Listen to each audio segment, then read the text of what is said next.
আবারও একটা নতুন রেসিপি নিয়ে হাজির হলাম। আমার আজকের রেসিপি রাজকীয় স্বাদের নলেন গুড়ের পায়েস। কীভাবে বাড়িতে খুব সহজে কম সময়ে কম উপকরণ দিয়ে তৈরি করে নেওয়া যায় সেটাই আমি আপনাদের সাথে শেয়ার করলাম। দুর্দান্ত স্বাদের এই নলেন গুড়ের পায়েসের রেসিপিটি আপনারা অবশ্যই শুরু থেকে শেষ পর্যন্ত দেখবেন আশা রাখবো। আসুন দেখে নেওয়া যাক শোভার রান্নাঘরে নলেন গুড়ের পায়েস রেসিপি। আমি এখানে গোবিন্দভোগ চাল নিয়েছি 50 গ্রাম। চালটা প্রথমে ভালো করে ধুয়ে নেব। খুব ঘষাঘষি করে কিন্তু ধোয়া যাবে না। পায়েসের চাল খুব বেশি ঘষে ঘষে না ধোয়াটাই ভালো। আমি 2-3 বার জল পাল্টে ধুয়ে নিয়েছি। আর একটা বাটিতে দেখুন 3 টেবিল চামচ মতো গুঁড়ো দুধ দিয়েছি। গুঁড়ো দুধ নিয়ে নিলাম। গুঁড়ো দুধের পরিমাণটা আপনারা একটু বাড়িয়েও নিতে পারেন।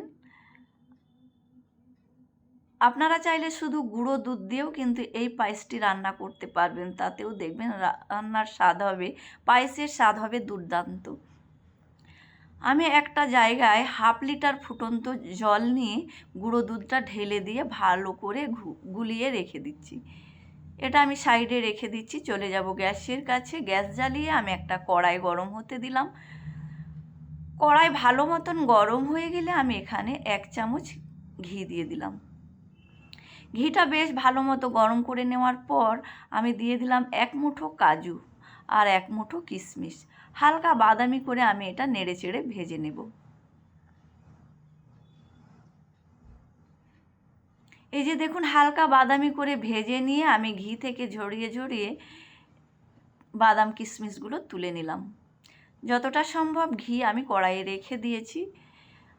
আর এই গরম ঘিয়ের মধ্যেই ধুয়ে রাখা গোবিন্দভোগ চাল আমি দিয়ে দেব। অনেকটা ঠিক আমরা পোলাওয়ের চাল যেরকম ভাজি সেরকমভাবে ভেজে নেব। চালের জলটা শুকিয়ে যাওয়া পর্যন্ত চালটা কিন্তু ভেজে নিতে হবে। ঠিক একটা পুটপুটে আওয়াজ হবে তখন বুঝবেন চাল ভাজা হয়ে গেছে। এই যে দেখুন চালের জলটা অনেকটাই শুকিয়ে গেছে। এই যে দেখুন এখানে আমার চাল ভাজা হয়ে গেছে। আমি এখানে 1/2 লিটার ফুল ফ্যাট মিল্ক এখানে দিয়ে দিলাম। 50 গ্রাম চালের জন্য 1 লিটার দুধ ব্যবহার করতে হবে। আমি এখানে 1/2 লিটার লিকুইড দুধ দিয়েছি। ভালো করে চালের সঙ্গে দুধটা মিশিয়ে নিই যাতে ডেলা ডেলা না হয়ে যায়। আর এই যে দেখুন আমি যে দুধটা পাউডার দুধটা ঘুলে রেখেছিলাম সেটা এর মধ্যে দিয়ে দিলাম। ভালো করে কিন্তু নাড়াচাড়া করতে হবে, তা না হলে চালটা বসে যাবে তলায়। 2টো এলাচ একটা তেজপাতা দিয়ে আমি দুধটা ফুটতে দিলাম। চাল সমেত দুধটা ফুটতে দিলাম। ততক্ষণ আমি যেহেতু নলেন গুড় দিয়ে করব তাই পাটালিটা কেটে নিচ্ছি এরই ফাঁকে। এরপর আমি মিষ্টির ব্যালেন্সের জন্য সামান্য নুন দিয়েছি। 1 চিমটি মতো নুন দেবেন অবশ্যই মিষ্টি জিনিসে, তাহলে দেখবেন খেতে খুব ভালো লাগবে। ভালো করে কিন্তু নাড়াচাড়া করতে,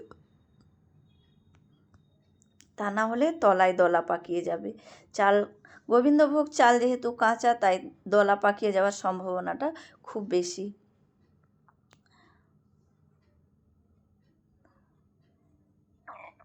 কিছুক্ষণ পর একটু চেপে দেখবেন চালটা সেদ্ধ হয়েছে কি না। আমি এভাবে চেপে দেখে নিলাম। চালটা আমার প্রায় সেদ্ধ হয়ে এসেছে। আমি এরই ফাঁকে দিয়ে দিলাম ভেজে রাখা কাজু কিশমিশ।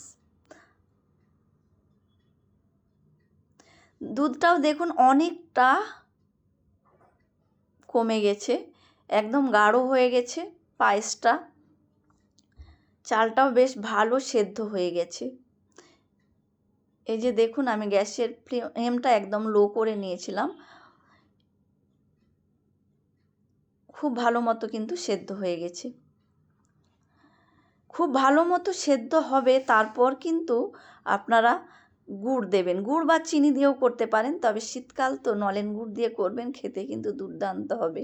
আমি গ্যাসের ফ্লেমটা বন্ধ করে দিয়ে এখানে আমি 1/2 বাটি মতো ঝোলা গুড় দিয়েছি, খেজুর গুড় দিয়েছি। আর এখানে লবাতটা যেটা আমি কেটে রেখেছিলাম সেটাও দিয়ে দিয়েছি। একটা পুরো লবাত আমি এখানে দিয়েছি। টোটাল 150 গ্রাম থেকে একটু হয়তো বেশি হবে আমি গুড়টা ব্যবহার করেছি। এটা কিন্তু পারফেক্ট মিষ্টি হয়েছিল। আপনারা 150 গ্রাম মতো গুড় দিয়ে দেবেন। যেহেতু গুঁড়ো দুধ দিয়েছি তাই গুঁড়ো দুধেও কিছুটা মিষ্টি থাকে, তাই আমি আর আপনারা যদি একটু গাঢ় মিষ্টি খেতে চান তাহলে 200 গ্রাম মতো দেবেন, তাহলেও কিন্তু খেতে ভালো লাগবে। আমার খুব একটা গাঢ় মিষ্টি ভালো লাগে না, তাই আমি মিষ্টিটা একটু কমই দিয়েছি। আমার পারফেক্ট হয়েছিল 150 গ্রাম গুড়ে। আমি গ্যাসটা জ্বালিয়ে নিয়েছি, প্রথমে ভালো করে গুড়টা মিশিয়ে নিয়েছি পায়েসের সঙ্গে। পুরো লবাবটা যখন ঘুলে গেছে তারপর আমি গ্যাসটা জ্বালিয়ে মিনিট 3-4 মতো ফুটিয়ে নিয়েছি।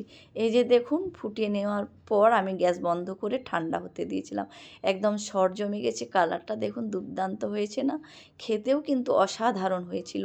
আপনারা অবশ্যই একবার এরকমভাবে নলেন গুড়ের পায়েস তৈরি করে রান্না করবেন, তাহলে দেখবেন আপনাদেরটাও ভীষণই ভালো লাগবে। আর আপনারা যারা এরকমভাবে রান্না করে থাকেন আমাকে কমেন্টে জানাতে ভুলবেন না। আর যারা রান্না করবেন আমারটা দেখে তারা অবশ্যই কমেন্ট করবেন। আর ভিডিওটি ভালো লাগলে অবশ্যই লাইক করতে ভুলবেন না। আপনার একটা লাইক আমার এগিয়ে নিয়ে যেতে অনেকটাই সাহায্য করবে। পরিবেশনের পালা, এটা আপনারা গরম গরমও খেতে পারেন, আবার ঠান্ডা ঠান্ডাও খেতে পারেন, দুটোই কিন্তু খেতে অসাধারণ লাগে। আমার চ্যানেলে নতুন বন্ধু হয়ে থাকলে চ্যানেলটি অবশ্যই সাবস্ক্রাইব করার অনুরোধ থাকলো। পাশে থাকা বেল আইকনটা অবশ্যই প্রেস করে দেবেন। আজকের মতো এই পর্যন্তই।